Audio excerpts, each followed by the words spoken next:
ಅವರು ನಾನು ಎಷ್ಟು ಅರ್ಥ ಮಾಡ್ಕೊಂಡ್ರು ನಾನು ಅವ್ರು ಅಷ್ಟು ಅರ್ಥ ಮಾಡ್ಕೊಂಡಿದ್ದೀನಿ. ಬೇಜಾರಾಗಿರ್ತಾರೆ ಸರ್. ಈಗ ಅವ್ರ ಹತ್ರ ನಾನು ಹೋಗಿ ಕೇಳೋಕೆ ಹೋದ್ರು ತುಂಬ ಕೋಪ ಈ ಟೈಮಲ್ಲಿ ಇದ್ದೇ ಇರುತ್ತೆ ಅವ್ರ ಮೈಂಡಲ್ಲೂ. ಯಾಕೆಂದರೆ ಅವ್ರ ಮನೇಲೂ ಕೂಡ ಅಣ್ಣವ್ರ ಫೋಟೋ ಇದೆ, ನಮ್ಮಲ್ಲೂ ಕೂಡ ಶಿವಣ್ಣವ್ರ ಫೋಟೋ ಇದೆ. ನಾನು ಈ ಕೇಸ್ ಆದಮೇಲೆ ನನ್ನ ಫೋಟೋ ಇದೆ, ಮುಂಚೆಯಿಂದಲೂ ಕೂಡ ಕರ್ನಾಟಕ ದಮನಕ ಶ್ರೀಕಂಠ ಮೂವಿಯಿಂದಲೂ ನಮ್ಮಲ್ಲಿ ಫೋಟೋ ಇದೆ.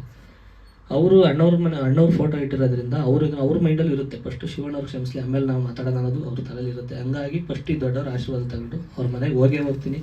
ನಾನು ಕೈ ಕಾಲು ಹಿಡ್ದಾಗಲಿ ಈ ಸಿನಿಮಾ ಮತ್ತೆ, ಯಾಕೆಂದ್ರೆ ನನ್ನ ಕನಸು ಸರ್. ನಾನು ಕಟೌಟ್ ಅಲ್ಲ, ನಾನು ಇದಲ್ಲ, ಏನೂ ನೋಡೋಕ್ಕಾಗಿಲ್ಲ. ಸಿನಿಮಾನೇ ನೋಡಿಲ್ಲ ಸರ್, ನಾನು ಸಿನಿಮಾನೇ ನೋಡಿಲ್ಲ, ಡಬ್ಬಿಂಗ್ ಕೊಟ್ಟಿದ್ದಷ್ಟೇ.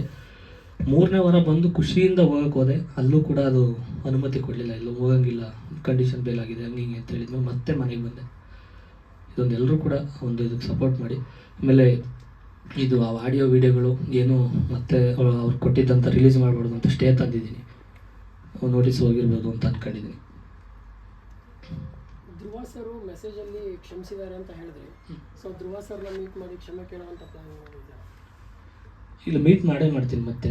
ಅವ್ರು ಕೇಳಿಲಿ ನೆನ್ನೆಲೆ ಇದರಲ್ಲಿ ಟೀಸರ್ಗಳು ಇದ್ದಿದ್ರಲ್ಲ, ಹಂಗಾಗಿ ನಾನು ಮೀಟ್ ಮುಂದಿನ ದಿನಗಳಲ್ಲಂತೂ ಮೀಟ್ ಮಾಡ್ತೀನಿ. ಅವ್ರು ಏನಂತಂದರೆ ಮೇನ್ ಅವ್ರು ಹೇಳ್ತಿರೋದು ಒಂದೇ, ನನ್ನದು ಬಿಟ್ಟಾಕು, ಶಿವಣ್ಣವರು ದರ್ಶನ್ ಸರ್ ಸೀನಿಯರು, ಅವ್ರನ್ನ ಮೀಟ್ ಮಾಡು ಅಣ್ಣ, ರಿಲೀಸ್ ಮಾಡಬೇಕು ಅಂತ ಅಂದ್ಕೊಂಡಿದ್ದೆ ಅಣ್ಣ, ನೀವೆಲ್ಲ ಆಶೀರ್ವಾದ ಮಾಡಿದ್ರಿ ಅಂದೆ. ಅವ್ರು ಒಂದೇ ಮಾತು ಹೇಳಿದ್ದು, ಆ ಟೈಮಲ್ಲಿ ಬಾ, ಏನು ಬೇಕು ನಾನು ಸಪೋರ್ಟ್ ಮಾಡ್ತೀನಿ, ಫಸ್ಟ್ ಆ ಸೀನಿಯರ್ನ ಮೀಟ್ ಮಾಡು, ಅವ್ರ ಆಶೀರ್ವಾದ ಅಂತ ಹೇಳಿದರು. ಖಂಡಿತ ಅದಕ್ಕೆ ಮೀಟ್ ಮಾಡ್ತಾಯಿದ್ದೀನಿ. ಸುಮಾರು ಅವ್ರನ್ನ ಫಾಲೋ ಮಾಡ್ತಾನೆ ಇದ್ದೀನಿ, ಆಗ್ತಿಲ್ಲ.